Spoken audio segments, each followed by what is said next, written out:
This is Julien, the French winemaking guy who makes wine videos here on YouTube. Yes, wine videos. And we are looking at how to pronounce what is arguably one of the most mysterious wine terms.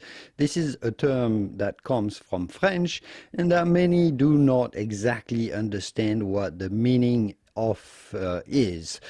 But I will make a separate video explaining, detailing what is the concept of terroir.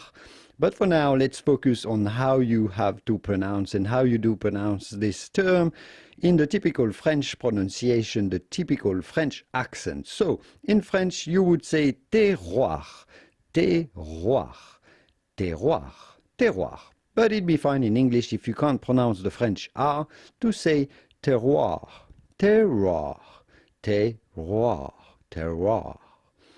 But in French, again, typical French pronunciation, terroir, terroir, terroir. Make sure to stay tuned to the channel. If you like learning more about wine, check out my YouTube channel where I make many videos explaining different wine terms and many things around wine. And again, I will be making soon a video explaining deeply, thoroughly the concept of terroir. I will see you soon in the wonderful world of wine. Au revoir.